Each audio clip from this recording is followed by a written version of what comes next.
more push-ups, eat better. I don't want to go to any of your funerals.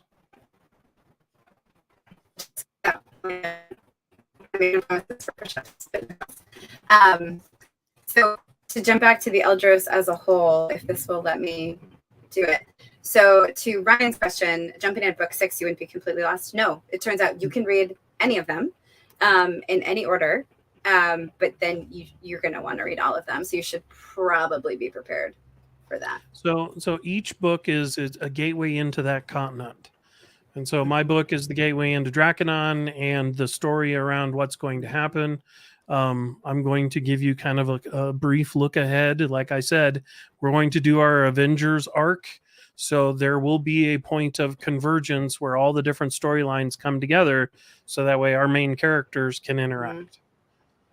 So yes, eventually you'll want to read them all. That gives folks, yes, absolutely. And that gives folks a little bit of time to kind of jump into the different continents before that happens. We also have... go ahead. Well, I was about to say, the fun part is that you have 5 main authors that each have different styles. So Rob Howell likes to write more historical fantasy. I'm more of a D&D hack and slash campaign kind of writer. I grew up on Dragonlance, the Forgotten Realms, the R.A. Salvatore books, and just love that kind of just pure escapism. It's a car without brakes going down the mountain, and let's just go. Great metaphor. Yeah. Less death for you, equal amounts of death for characters. So be prepared. Correct. So I'm excited. Rob, one of the founders, the founder who rounded all these founders up, is clearly Thor, apparently, which I love because the storm does seem to have passed. So thank you for being here, Rob. Also, Haley asked if she can be a Valkyrie, and let me play the role of an Eldros founder for a second, Haley, and let you know that who you need to talk to about that is me, because we got some Valkyrie action going on in a whole other world that you can come play in. Just saying. There might be some crossover. It would be interesting to see Valkyrie on dragons. That would be pretty cool. Again, Haley, you and I, we should talk. Just gonna use the camera like I can. But yes, so with Eldros, you can get, especially with these 5 authors and then the cohort authors that I have met so far, you are going to get an amazing tale no matter what. And you're going to get an amazing tale with a different focus from all of these different authors. And it's a really great way to follow some of your favorite authors or find new ones anytime you get a shared world. So strongly recommend all of these yahoos. Well, and one of the big things, because I grew up on Forgotten Realms, that kind of was a miss, in my opinion, from how the Forgotten Realms were crafted, is each one seemed to be off in its own little segment of the world with no interaction with any of the other people, other than the fact that they were pimping a board game, TSR, pimping D&D. So the cool thing here is we get together every other week with the cohorts. I mean, all the authors get together and we have a Discord channel, and we're constantly pushing ideas and talking about story and getting together and helping each other and reading each other's stories and just, I don't want to say stealing, but someone will throw out a great idea and be like, ooh, I could totally use that over here. And so we're getting a lot of cross-pollination, which is what we want, because ultimately we want to tell a story that's set in the whole world. So like Ryan had asked, will you be lost? No. I mean, the whole idea is I put some nuggets or things that especially once you get to the end of my book, you will see something that happens where you'll be like, I know where that came from. And so that's what we want, is we want those aha moments. We want the reader to be like, I see where this might be going. Yeah, I love that. So there are layers. So you get the good story, then you also can get the Easter eggs, then you can also get the little teases and hints as they pop up. It depends on how careful of a reader you want to be. I like that. Okay. Woof. Quick note. I did say you could read them in any order, but I was a little bit wrong. You should probably read Khyven the Unkillable before Laurel of the Dark. That checks out. Thank you very much for that, Charlene. That is important. And I think another thing just that Mark was saying about he wasn't talking about drugs, but since Becca's here, we can talk about drugs. It's mind candy. Yeah, absolutely. It is. Yeah. It is this awesomeness of authors. A stereotype is that writing is a lonely profession. But in a shared world, especially, that isn't true. You get to cross-pollinate, you get to bounce ideas off each other, and you get to come up with an even more fun story because you're working with all these other really brilliant people, which is pretty cool. Do you have anything from some of, I feel like I've heard a rumor that the Eldros people might talk every week or so and have little chats. Are there any like fun plot points that have come out of that? We do have plot points. Mostly it's like you pour sugar into Todd and whiskey into Quincy, and then they cook up this side plot thing. I mean, they've already, figured out how they want like the ultimate throw the ring into Mount Doom like 8 years from now, the plot point of how we're going to end the whole thing. Mm-hmm. They've already got that worked out. I was like, all right, okay.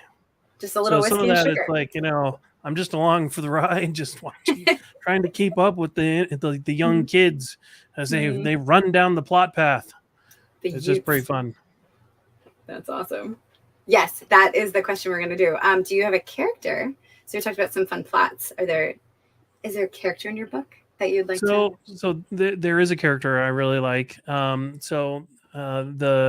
we have some art that Jeremy can pop up.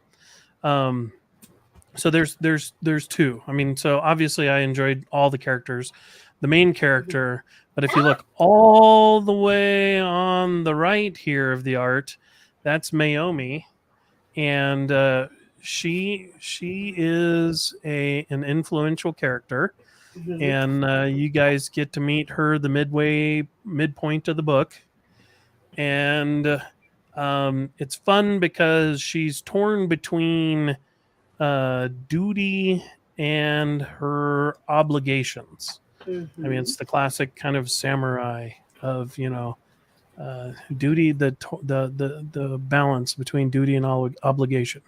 And so she has a mission that she's on, and she has a duty to one of the other characters. And I'm trying not to give too many spoilers here, but yeah, so she's pretty fun. I'm going to run through the other characters real quick. Yeah. The one all the way on the left. So he's actually a bad guy. So he's a Lewoy, which is our cat race, just like Naomi on the right. The one next to him is an Otovid. He's more of an octopus guy.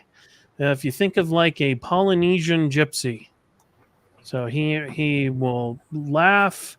He'll bake your grandma a cake, and he'll steal all your money while he's handing you the cake. And then the elf woman next to him, that's Lavinia, and she's a henchman for the big baddie. And she has kind of an interesting twist. She's very passionate, and she's also evil to the core. So I like to joke and say one of her phrases might be, I might kiss you, I might stab you. I haven't decided which. Maybe it's both. Maybe it's both. But yeah, Jamie Ibsen introduced me to a design studio out of Brazil. And that's where I contracted with them to create those art bits. Just to kind of, have fun. And so as I was writing the characters, I have a second monitor over here that I brought them up on, and they were kind of my muses. So I would, look at them and be like, what does Lavinia want to do this time? Kind of thing. How many people will she stab today? How stabby does she look? She's I like stabby. It. She's pretty stabby. She's clearly going to be my favorite character, but that's fine. I do like a good stabby character. Let's see. Yes. on fire over there, Sherilyn. There you go, Also, Sherilyn. I'm saying your name right. Oh, that's good. Sherilyn. Okay, better. So also just quick plug, Haley. Becca's already a Valkyrie, so you can come play with us. Melissa's in this chat too. She's also a Valkyrie. I'm just gonna steal you all. And by steal, I mean we're just gonna all cross-pollinate, to use Mark's term, across all the shared worlds. That's how we do. It's gonna be great. All right. So just so you have this for the future, Mark, Yvonne would like to know what she has to cook for you to be able to ride a dragon in a future book. Oh, well, she's going to be doing a big fish fry at FactoryCon. So if you guys aren't aware, FactoryCon is the big CKP party out in Coin Jock, North Carolina, the 21st to the 24th of October. It's at a KOA campground. They have RVs and cabins and tent spaces. If you want to throw out a tent, you can camp in your truck. There are some nomadic authors that, their homes on wheels that actually go places. Mm-hmm.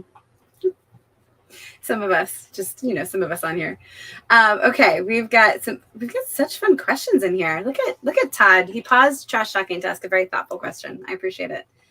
So Mark, what's your favorite thing about being part of the Eldros Legacy project so far? So Rob Howell spent years crafting the foundation of this world, and so for me, the fun part is, he graciously invited us to participate in and play with his toys and kind of extend them. And so the best part is when we get into this design cycle where you get a bunch of different authors and somebody throws out an idea, and then all of a sudden you get 3 or 4 people with their different perspectives and do well, what if you did this? Or, ooh, how about I take this and twist it slightly and then get it to go? And so between, Todd's energy and, Quincy's insight and Rob trying to be the magical voice of possibilities, I mean, things just go wild. And I really like it because just like sneakily it's especially fun when you're like, well, how would I accomplish X? And everybody's like, what if we? And then this brilliant idea just falls out, and then we all scrabble to try to grab it and pull it into one of our stories. Yeah. Oh, I love that. I have seen it's a little. There's got to be a better comparison than this, but this is the one I have right now because this is how I am. It's a very like hungry hippo situation. They're just like, grab it, it's mine, but in like the most fun way. Well, and the nice thing is that because we're doing a collaborative world, you're able to leverage, and so it's like I want to use that, but I want to just do a slight different take on it. Use the same core, but a different, mechanism, or I want a different negative side effect. I mean, that's the one nice thing about Eldros is that, early on we established there is no free lunch. I mean, everything has a cost, because nothing drives me crazy like reading a book where the bad guy has this infinite amount of power and seems to have an infinite amount of energy to be able to fuel all of his evil, nefarious things. And it's like, where's the cost? What's the cost? And so that everything that we do has a cost. I mean, sometimes it doesn't seem apparent, but there is a negative payoff. Yeah, that's super cool. I have spoilers for folks. No spoilers, but I have read at least a version of the background binder for this. It is incredibly well thought out. From Rob's like overarching viewpoint to each of the founders with what they're doing with their continents, like. They're really setting up all the authors who are coming in to work with them with a lot of back office planning that still leaves so much room for creativity. To your point, like you guys, all 5 of you could write a story with the same plot and come out with 5 entirely different things, but clearly in the same world, which is really cool. And that's what we're trying to do, right? Yeah. I mean, you'll see variations on the theme, mostly because a once peaceful world is now getting shaken up like a snow globe. That feels like a good tagline right there. It's snow globe time, y'all. All right. Snow globe time. Okay, another good question from the audience. How do you come up with your dragon names? So for Dracodon, I mean, one of the interesting things, and this is going to be kind of a, so there are magical gates. You can see one on my cover, right? Mm-hmm. Mm-hmm. And so one of the things that when we were initially starting this is, yeah, you can see the gate right back in the back there. Dun, dun, dun. And so is what if these gates go to other worlds? Mm. Oh. So my religious foundation of my world and some of the character naming, especially dragons, is Sumerian. So the two big dragons are Mushusu, the good dragon, and Tiamat, the bad dragon. So here's a little spoiler lore for you. In Draconon, back in the day, all the magicians were giants. They can do all 5 kinds of magic, and they seem to be able to have an infinite power supply. So in Draconon, the 2 progenitor giants transformed themselves into dragons, Mushusu and Tiamat, and had baby dragons. And those baby dragons had baby dragons. And so then there are 2 kinds of dragons. There are greater dragons, which are like D&D, traditional dragons. They're highly intelligent, can do magic, can change themselves, all of that. And then there's lesser dragons, and that are basically carnivorous moose with wings. Oh dear. And they're slightly smarter than a Labrador Retriever or German Shepherd, which means stupid smart. Sure. I mean, like really smart. I mean, my labs understood a lot of words and could open doors and do all kinds of crazy stuff. Clever girls. And so they have breath weapons, but they can't really do magic. Now there might be some spectrum in between that, right? You might have some lesser capability medium dragons. We haven't really talked about it. Marisa and 10. Dun, dun, dun. Guys, dragons. Oh my god, I love them so much. Yep.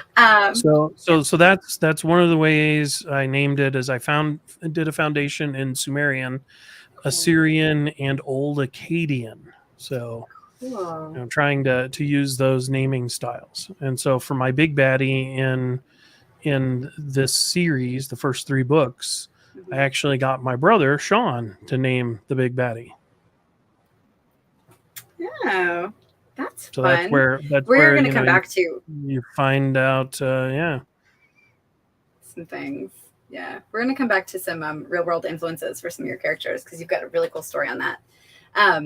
Got a couple of other really fun questions in here. So Doug was wondering if you're not octopus, but you're octopus guy. Tovid. Yeah, no, he's not a mind flayer.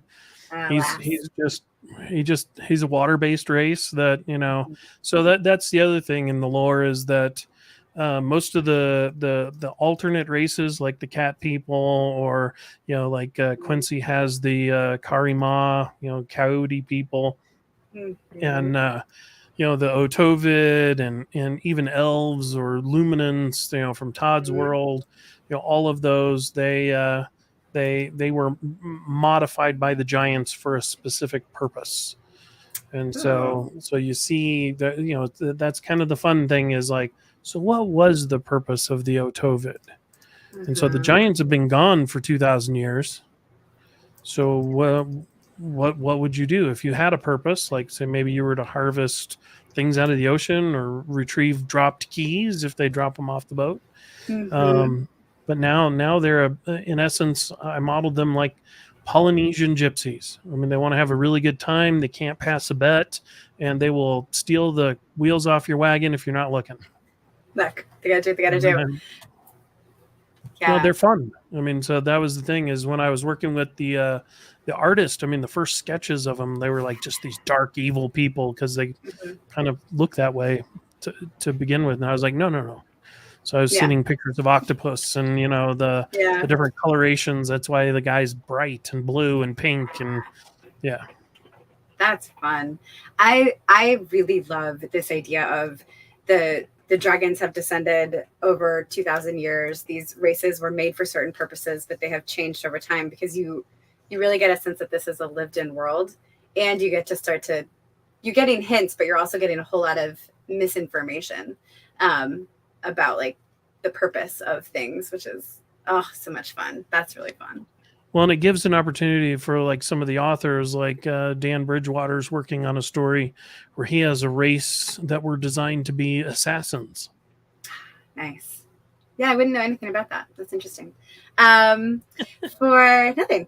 So I'm behind on the comments because I'm like staring at Mark while he talks. But a couple of things, as people might be interested in how CKP works. To Maya's point, yes, if you are in one universe, you are pretty close to getting stolen to another one. I'm using stolen liberally here. Also, this is true. Rob is also a Valkyrie. Also, Mark will soon be a Valkyrie. So it's happening, y'all. We're doing the thing. It's gonna be good. And you definitely have to see Rob in his steel bustier and helmet with horns on it. And he really pulls off the shield and nothing else. I mean, I tell you, there's a reason his sweetie locked him down. That was a great look. You can also see it live in replay in his wedding. It was streamed on CKP Inside. So that part is real. You can really see the wedding here. He wasn't really dressed, only in a shield and nothing else that we saw. So it is a PG-13 video. Nicholas would like to know, what age group do you intend the series to be for? Can younger folks read it? So I write pretty clean, but it has a bit of gore. And as a world, we don't have overt sex. So we might have some naughty implication, but there's Sure. Think of it about like a James Bond movie, right? You know, you got some sexy moments, but no, it's all fade to black kind of stuff. But you know, my stuff I write pretty clean to begin with. My other series, the Silver Coin Saga, is targeted for YA. I might have a couple naughty words. I don't really think so. But yeah, and I do have a kiss in there. It is a kissy book. It's a kissing book. So is The Princess Bride. It's good for everybody. Awesome. If Yvonne making fish in her Cajun amazing style isn't enough, there's also going to be a Kevin Eikenberry and Todd dance-off at FactoryCon this year. I heard that it is for bragging rights, and there's probably some other prizes. Also, I think we talked most of the founders into having some sort of dance-off to prove once and for all which is the best continent. That's what I heard. I don't know. Becca, you can correct me if I was wrong, but I'll have to put some extra whiskey into Ike, and so he can represent, Team Draconon. It's gonna be great. It's gonna be great. If you, Mark, were a mage in your Eldros Legacy world, what kind of magic would you want to wield? So I would wield love magic. Oh, I'm a lover, not a fighter. Despite the weapons that are behind me, just to ignore those, whichever side that is. Shh, can't see those. 2 ears. No, the thing I like about the love magic, and I don't have one in this book, but I will have one in the next book, is that they manipulate emotion, not just love. I mean, so imagine people being passionate or angry, or even being able to do persuasion. I mean, so then all of the associated emotions around that, being able to manipulate that, whether you want to enhance it or detract it, hey, cool some people down, or maybe you want to, liven things up. Right. Not quite Witcher style with, Yennefer in that one castle. Yikes. Sure. That's not PG-13. Yeah. No. No. That was kind of a surprising moment. But did not expect that. Yeah, but that's the kind of mage I would like. I mean, everybody wants to be the rock'em sock'em robot, as far as blasting things and lighting stuff on fire. But I like the more subtle stuff. Nice. That is very cool. There was some chatting about the different species across the continents. I thought this was a really interesting point from Quincy. So you'll have different species across the planet. They might show up in multiple books, but as you can see here from Quincy's point, I mean, on Earth, you've got ducks, but ducks are different. So, there could be tentacles. the talons. So imagine you thought something was a duck, and in reality, it's a platypus. It's poisonous. It's got fur, lays eggs. Lays eggs. Yeah, woo. Breastfeeds, all the things. Yeah. That's awesome. Where did you get the ideas for the creatures? Thanks, Mrs. B. And I was waiting for Maya to squeak about poisonous.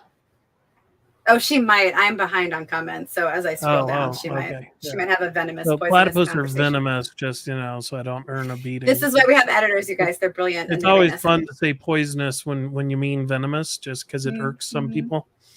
Kind of like me sprinkling, commas as I go, like glitter. She will come onto the screen and stab us. Fact, Do not. I need to get some comma shaped glitter. Oh, that would be amazing. Don't listen, Maya or Tara. Tara's here too. Shh, editor. Shh, nothing's happening. That would be hilarious. You just walk into her and be like, poof, and run away. Commas. Yeah, that'd be funny. Anyway, might stab you. So nothing. I have a variety of different things. Like I was trying to think of in the how do I say stuff without giving away spoilers? I was just trying to think of a mashup of two different. In this one instance, there's two monsters, or two just horrible monsters, and I kind of mashed them up, and that was how I came up with one of them. I too have a duck in my book, because my bad guys come from Rob's continent, and they have something called blood ducks, and they're basically vampiric ducks that hunt magic. Oh, that's fun. Yeah, and creepy. Nice. I like this. Yeah, those are kind of fun. That sounds amazing. Can you imagine you're a young little mage out in the world thinking you're all bad, and you wake up and there's something stuck on your leg? It's like, And you're like, oh, it's a cute little... It's not cute. It is not cute. It is a duck. It is eating me. It's terrible. Well, it's like the vampire bats that... that was actually where I got it, because I knew a couple guys who were deployed, and the bats, their saliva is... an anesthetic, and so they basically lick you and then sink their teeth in. Bastards. Sneaky bastards. You've got some interest in your Sumerian background here. Mike Wyatt, Sumerian, Assyrian, Akkadian. Nice. There's a lot of unknown overlap, because not a lot of stuff remained from that period. Yeah. Which is super fun. Like when you can see the traces of prior impact. Well, like everybody does Norse mythology. It's like, oh. Now you just want Rob to come for. Okay, I am out of the splash zone, so it's fine. JT Evans. Well, so what I like to do is I like to pick areas that I don't know a lot about, and so then I get to go into the research and learn. And so not to knock Norse mythology, I don't need to get a lightning strike. I know, right? We've already. Thankfully, Thor has saved us for today. JT Evans popping in with the jokes. He could take a lesser dragon in a fist fight, because they don't have fists. No, they have big mean claws, though. Yeah. I heard that a moose bit Doug's sister, so he knows that moose bites are nasty. Yeah. Moose bites are quite nasty. Oh, yep.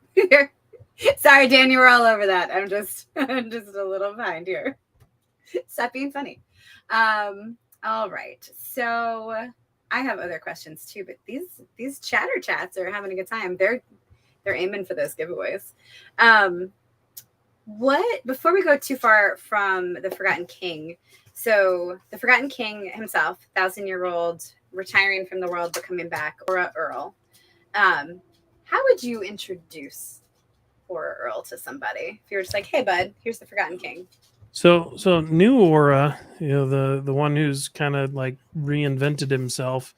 I mean, he's reasonably handsome. He's fit. Looks like he's 28. He's a moderately skilled fighter, and he can do magic. So he's a historian of the ancient world for some reason. I don't know why. Weird. It's not firsthand experience. It's fine. And so I mean, he's pretty easygoing, but he has a code of honor that he follows, and so specifically, it's applied to how he uses his magic. So he uses life magic, And the code that he follows is called Shimmer Shield. And basically, that means that life magic can be used to heal or hurt. And his code says he can only use it to help himself or others. So he doesn't use his magic to hurt.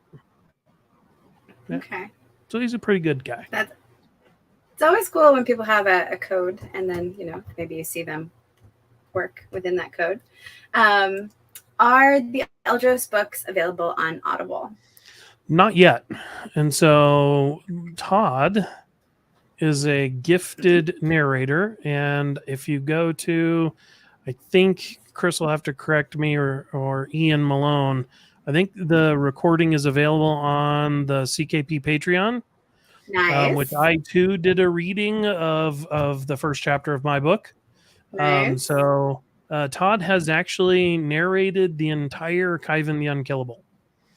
Oh, dang. So okay. The idea is that we're going to hopefully get it finished, getting cleaned up, and then get it produced. So we have a gentleman here in Colorado Springs that does audiobook mastery. He does it for Todd. He does it for Kevin J. Anderson. And so get him to do it. And then that's one of the reasons why I got some audio equipment, is I thought it would be fun to narrate my book. And so we're working on it. That's all I'm saying. So I'm an audio first kind of consumer. So I'm a big fan of doing audiobooks. And yeah. So is my husband. He will rarely read my books until they are available as audiobooks. And he's like, all right. I guess I'll check it. Yeah, there's a big pile of CKP books that, while I might buy the ebook, I'm probably not going to actually consume it until it's on Audible. Hear it. Yeah. And Chris thankfully is great about letting me know when stuff's coming out on, so that I can go get it. Yeah. We do love a good factory boss. Sorry to disappoint you all with regards to Rob's wedding. He said they did, in fact, stop the video before. All the shenanigans. That's disappointing. Shield-based shenanigans. I know, right? We had another great question here. So you have mentioned two of the types of magic in Eldros. You've mentioned love and life. Somebody in here, I think it was Todd, I can't find it right now, asked, what are the 5 kinds of magic? So there's life magic, which is, dealing with things that are alive or have been alive. There is, and yes, it's exactly as you think, oh, could I animate dead bodies? There's land magic, which is, dealing more with things that have never been alive, or dealing with the elements. So being able to do like stone manipulation or throw fireballs or things along those lines. You have love magic, which is dealing with emotions. Then you have line magic, which is dealing with, like, imagine if you were going to scribe runes, or like Todd has a magician that likes to put magic into something on a piece of clay that, you complete it and then it causes the magic to go. I have in my book, line magic was used for nefarious purposes, and you'll get to find out about that. So it's kind of mean what was done to somebody. And then you have lore magic. And so lore magic, so in our books, there is a category of a secret society of knowledge called the Readers, capital R. And they tend to be lore magicians, because lore magic is like Gandalf, where he whispers to a moth, and then stuff happens, and then at the appropriate moment, a giant eagle shows up. Right. And so, it's basically doing something here that then takes effect down here. So if you read the giveaway story that in Here There Be Giants, for my character, the 2 readers actually use lore magic on Aura to convince him that he probably needs to leave the castle. I read those. Those are the 5 free stories, right? I read those. Yep. Those were It's called Opening the Dragon's Eyes. Yep. Basically, they plant the seed. They're using lore magic down here. And so it takes 100 years. Basically, he learns how to make himself look older. and fakes his own death, and then now he's out in the world. Yeah, that's the 5. So interesting. Those are the 5. Great question, Todd. Now here's the other thing, is that most people can only use one kind of magic. Very rare people can use 2, but giants can use all 5, or greater dragons. Dun, dun, dun. Dun, dun, dun. That's excellent. Just, I don't want people to be disappointed because we did have the poisonous, venomous conversation. Yes, in fact, multiple people were quick to point out that we didn't see it right away when it happened. You know, poisonous snakes. Poisonous. They're poisonous snakes. That's right. I mean, if you bite them, you might die. True. Actually, it might be true.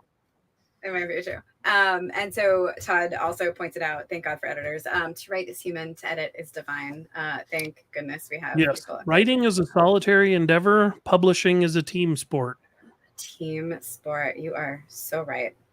All right. I am almost caught up with the comments, but I feel like every time I say that, they take that as a challenge and just are like, here's more hilarity over here. All right. Mark, if you had to pick a single fantasy source as your major inspiration, what would that be? Matt Novotny wants to know. Good question, Matt. It has to be the Belgariad. I mean, from David Eddings. Just, he wrote all the different countries. Each country had a unique archetype. Each, the party he pulled together had their own little party types. So you had your thief, your barbarian warrior, your archer guy, your knight guy. I mean, I thought that part of it was really well done. You had great interplay. You had a story that spanned across, the globe, if you will. And you, over the course of the Belgariad and the follow-on 5-book series, The Malorian, you see all different kinds of magic. Demon magic, witchcraft, wizardry. You see all the different bits. And so, I mean, I thought that was fantastic. One of the things that kind of irks me is when you see writers that put a god on the team. Mm-hmm. So then the god can hand wave them any problem they might get into that's too sticky. And you don't see that here. Yeah. I mean, in one instance, the all-powerful wizard Belgareth, I mean, he almost kills himself because he's paying the cost. Yeah. There is no free lunch. Yeah. And I love that idea. Yeah. It anchors it. It anchors the story. And it makes it make sense that there are actual problems. That makes sense. Usually, while we're here talking about the Belgariad, you have a really inspiring story for why you write and what you want your books to do. So kind of what inspired you. Do you want to talk about that? So when I was younger, my father was diagnosed with cancer. So he was given 6 months to live. He lasted 3.5 years. And so for me, reading was an escape, of kind of that dark period. And so what I wanted to do is to be able to craft stories. I mean, I'm not here to make $1 million, though. Please buy my books because I don't have a body for OnlyFans. But, the whole idea is I want to be able to write stories or contribute in some way back to people that might have a need for escapism in their lives. Mm-hmm. And so can I talk about my epilogue? That was my follow-up question. Please do. So one of my good friends in my writer ring, her sons, or one son specifically, was having a hard time. I mean, the COVID pandemic, really screwed kids that were towards the end of their high school career. Because, that's your social period. Your junior, senior years when you go to prom and homecoming and you go out. Well, maybe not kids today, but I might have gone on keggers and doing, anyway, don't do that. Shenanigans. Mm-hmm. Shenanigans. Yes, there were lots of shenanigans in high school. Mm-hmm. So anyway, so she pinged me, because I touch base with her very often. And she was saying how one of them was having, going through a lot of depression and was in a dark place in their life. And so one of the fun things that we do as writers is we have a thing called Tuckerization, where a lot of times we'll auction them off or something like that. And so I asked her, because I knew that they played D&D. So I asked her about what's his character's name.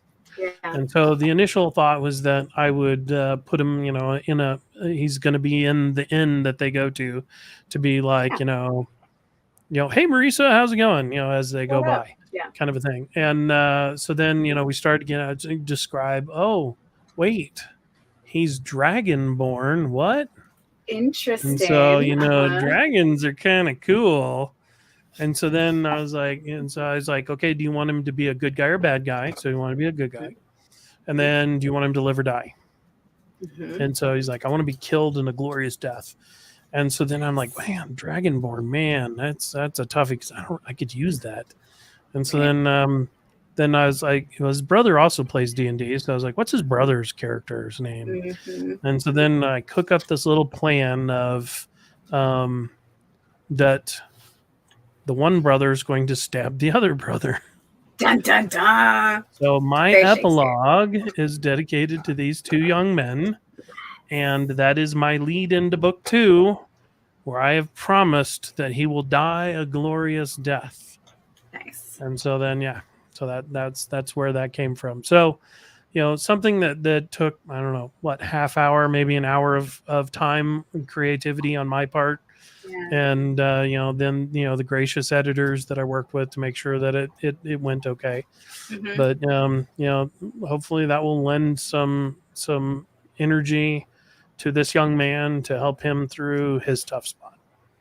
Yeah, that's awesome. That's a cool full circle. Like this is part of why you write, part of why what reading did for you, and to pass that on to some other really cool folks who will then maybe write future amazing novels for people to dig into. All right, we're going to do some quick hits through this chat because we're already coming up in an hour. Just, shenanigans, how we do.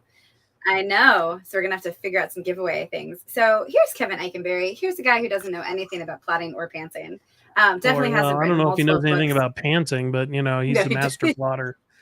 So I have worked with Eikenberry over the last, 4 years now, I guess.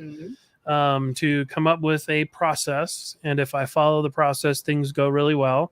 And if I deviate from the process, like I did at the beginning of this book, NaNoWriMo, then things can go not as good.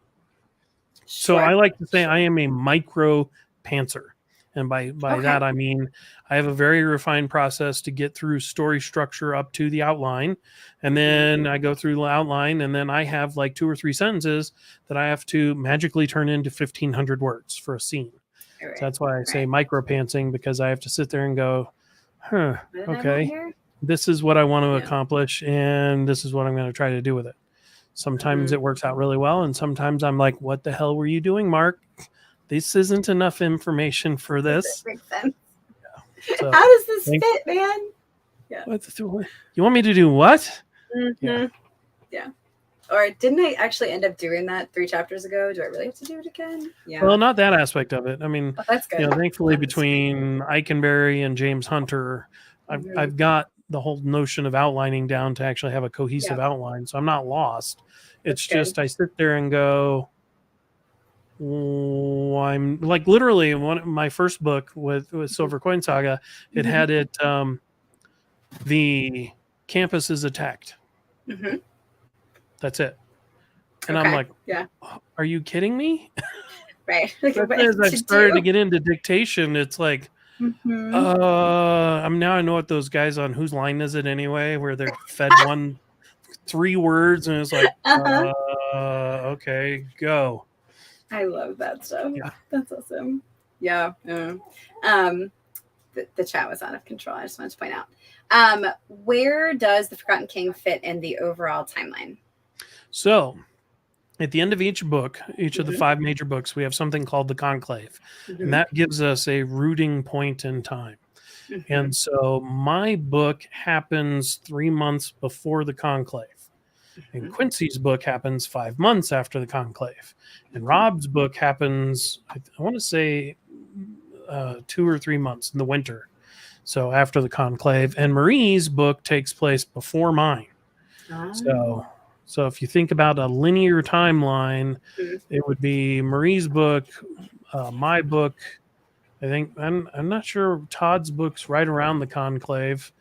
And then, but I mean, geez, I mean, he's an Energizer Bunny. He's already working on book 3, and all this stuff takes place in a very short period of time. It's like, all right, Todd, you're gonna meet all the characters in ship voyage or something. Go hike over a mountain range, no horses. Like kind of, I don't know. Man, yeah, it's like Kevin Eichenberry doesn't know anything about. Timeline is going to be first, and then mine, then I think Todd's, then Rob's, then Quincy's.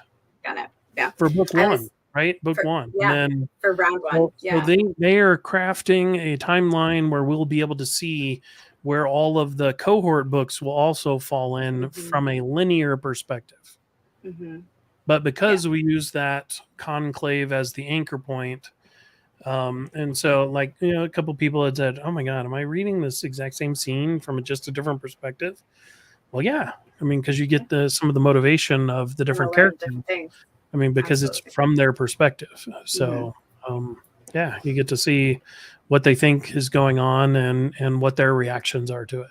Yeah, that's super cool. And then as you maybe read across all the books, you can get a more full picture of what actually happened, right? Because two people, and what one character perceives the other character as isn't true. Yeah, because it is the thing of like any given situation with 2 people, you've got 3 stories. What happened and what each of them thinks happened. So that's a pretty cool. Pretty cool thing. I also just want to clarify, because I kept like half making this joke but didn't finish the joke. Not a joke, but where I was saying like Kevin doesn't know anything about story structure in the same way Todd doesn't know anything about hiking. They're both very good at both of those things, to be clear. So you should go read Kevin Eichenberry's book on story structure, and or if you are lucky enough to see him in person to teach this class, go do that. Yes, do his class if you can. Do it. And if you haven't heard Todd talk about hiking or his amazing stories about hiking, you can catch one of them here on this channel for his launch of Laurel of the Dark. But also, you should probably go see him at a con and get a good story of like. Well, and he wrote a book called Ordinary Magic about, he spent 5 weeks with his son hiking the Colorado Trail out in nature. And there is an episode, an incident, if you will, with bear mace. Sounds like you guys got to go read that book. So do that. Okay, we're going to do one more Eldros question and we're going to have to close up. But I think there might be more fun things, so we'll see. But here's a good one from Doug also. If giants can use all 5 of the magics, how does that balance work? Can you tell us? Well, here's the fun part. There aren't very many giants, and not all giants are bad. So there's giants for good and giants for bad. And there may or may not be some things in the work that kill giants. Dun, dun, dun, dun, dun. And before you end it, Marisa, don't forget, we have a couple things we're going to give away. Oh, no, we do. I know. That's what I'm saying. We got to maybe wind down in the chat over here. So why don't you go through the chat and pick, right? You're going to pick some winners. Is it going to be me or is it going to be Jeremy? Jeremy, what are the pick 3 of the coolest, funniest, or randomly pick some people and put them in the private chat for us. Very good. And while we do it, we'll highlight some of these other things. So the giants also, they hate each other. They hate each other almost more than they hate other races. It's true. They got their butts kicked, like bad. So they're being a little cautious. Some things are in the works. Some are good, some are bad. Some have been, plotting. Some have turned into dragons. There's all kinds of reasons. Well, and that's the big thing is, you got Mushusu, I'm not going to say he's benevolent, because as long as your plans match his plans in the same direction, he seems like he's good. And then you have Tiamat, the ex-wife. Oh, that's fantastic. I didn't know that was happening. I liked this comment from Dan. Eichenberry's version of Pantsing is each chapter only. This is the David Weber version.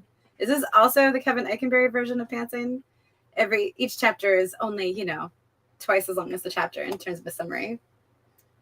That's amazing. I think he's implying that the outline is as big as the chapter. No, I know. But that is actually, I think, how like David Weber will write 40,000 words to do that. Okay. Well, Anything Rebecca else? Moesto was giving Kevin J. Anderson a hard time because he Yeah. gave her a 44,000 word outline for an 80,000 word novel.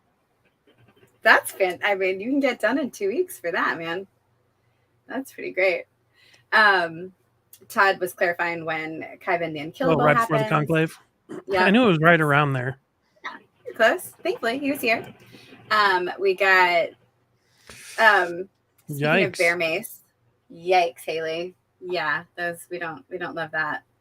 Todd was also almost killed by lightning. He should have been friends with Rob at that point. Rob could have saved him. Now we know. There's a reason why you don't, stand on a mountain ridge during a lightning storm with metal on your back. Don't. Yikes. Don't get murdered. No murder. Read the book, Ordinary Magic. You'll be horrified. You'll be amazed that Todd is still alive. And writing books, all the things. Oh, man. I'm just checking in with Jeremy. Oh, God, the comments are still going. I love it. JT was also maced. Thankfully, no. No. Oh, my gosh. Lots of people with mace stories. It's going to turn into this, so there I was. I do like, if you have a 2,500 summary, you just add some dialogue tags. Nice, John. There you go. Nice. You're just done. You're done writing. All right. Jeremy is going to give us these winners one by one. So I guess in that order, you can have them choose what their prize is. Do you want to do that, Mark? Okay. So for first winner, do I get to announce or you get to announce? Yeah, it's your giveaway, sir. I feel like it should be you. All right. The first winner is Yvonne. Woo! So Yvonne gets the pick. Yeah. She gets first pick of, do you want Dragon? Do you want Challenge Coin? Or do you want a signed copy of the Forgotten King? You have to tell us in the chat. I'll catch up. Dun, dun, dun. Congratulations, Yvonne. Let's see if she's paying attention. I know, right? Is that like a 10, 9? Do we do a countdown? 8. Jeremy, show them the pictures. Show them the pictures again. Yvonne wants a dragon. All right. I'll get you hooked up, Yvonne. You even get to pick the colors. That's awesome. There are the pictures. Just going to leave this Terry Pratchett quote up for a second. So good. All right. Oh, then no. We got a second prize. Second prize gets to go to Miss Kelly Lynn Colby. Whoop, whoop. Nice job, Kelly. Go ahead and for Kelly, I'm going to give you the same 3 choices.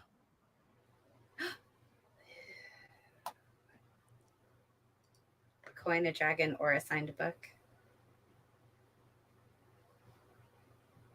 You guys, I am obsessed with these dragons. Yeah, they are pretty cool. And she has a Facebook. Nice. Dream Your Dragon, where she has all different kinds. Nice. She did send me a link earlier of the different things she can make, and it's amazing. A genius. Yeah, she's not in the chat anymore, so I'm just going to brag about her. Okay. And yeah, I got to look through it while I was getting dinner. Yeah. And holy cow! So there's all different kinds of dragons. There's big dragons, little dragons, sleepy dragons. Oh my gosh, she's brilliant. She is a brilliant artist and writer. The third winner is One Jester. What up, Dan? Yep, nice Dan job. Bridgewater. Awesome. All right. So do you know, I know Melissa, same. I also went dragon shopping.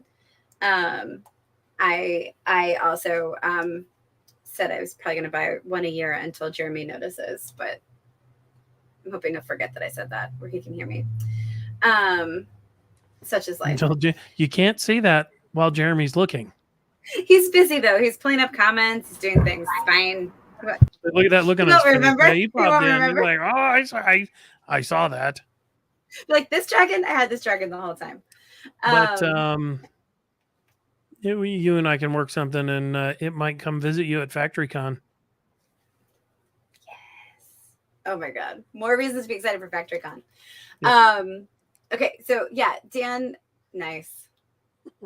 Dan also strike. Can you blame All him? right, Dan, we'll talk. And Yvonne, sky's the limit on colors. So as long as it's available in yarn, and then maybe we can post the link in the YouTube chat. Ooh, yeah, that's a great idea. And the YouTube page. To her site. Mm-hmm. Yep. I love that. We can say who it is, right? We've been like talking around it. Yeah, Becca Gardner. Yeah, it's Becca. Yeah.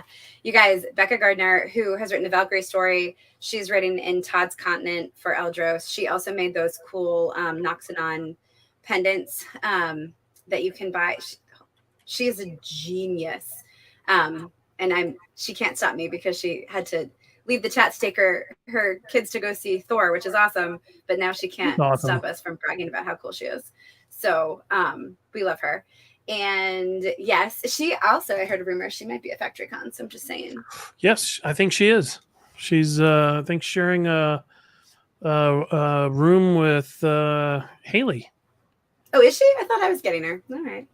All right, Haley. It's okay because we're recruiting Haley over to the Valkyries anyway. So it's all very smart. I like it. What? Nothing. Okay. So folks are joking about Dan is going to have to be disqualified, but I say no. Dan, I say you come to all these chats and you keep being fun. It was legit. So yeah, just keep on keeping on. And everybody else should come. So if you want the links to the book, they are in the YouTube. They will be in the YouTube summary. Somebody who is in the chat, maybe we might want to copy and paste it in there for sure. JT, that's a great idea. But you'll catch all these on the YouTube as well. They're also all over Facebook. All of those links that we showed you where you can find Mark at the top, you can go to those. I bet he linked to all of his books there. And right here, markstallings.com. Markstallings.com. Can I point?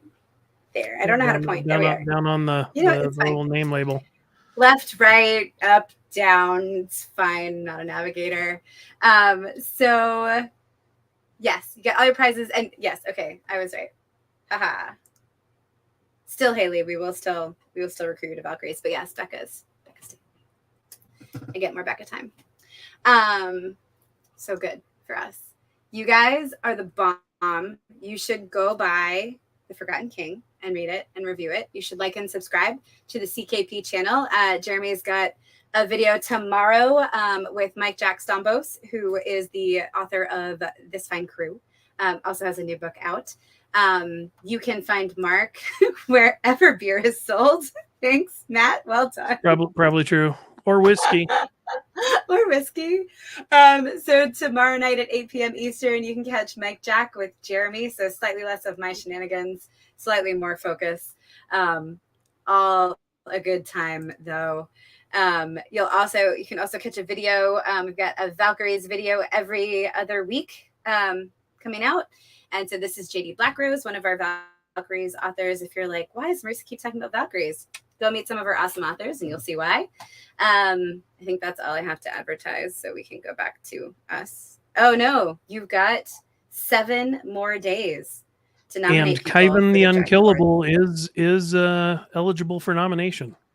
That's what I'm talking about. So you can go read The Forgotten King, go read Kaivan the Unkillable, go sign up for the Eldros fan page, the Eldros website, and get caught up. So as all these new books come out, I believe Aaron has a book with some swashbuckling awesomeness. So you can Deadly Fortune. That. Yes.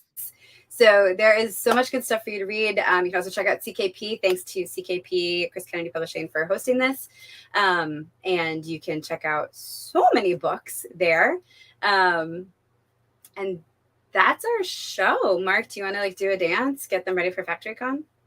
Oh, no, that's a long way away. you Next gotta up is Dragon Con, right? For you. Yes. You can catch Mark and I both, right? Yep, I'll be there. DragonCon, Labor Day, Atlanta. There will not be a dance-off, and you are welcome. And there might be drinking in the Weston Bar, maybe. That's what I hear. That's usually where you can find your CKP authors who are And for present. those that don't imbibe alcohol, I do like tea. There you are. And there are a fair amount who don't. Also, DragonCon will feature the triumphant return of Casey Ezell. So, Yay! you know, you really shouldn't miss it if you can help it. Just saying. 80,000 of your fellow nerds. That's it. You guys have been great. This is an amazing chat. I could not keep up with the shenaniganery in there. Also thank great. You for showing Forgotten up. King. Yes, thank you guys for being here. You were and, hilarious and amazing. Jeremy and Marisa, thank you for having me on. I mean, it's a joy every time. All right, cool kids. We'll see you next time. Bye, guys.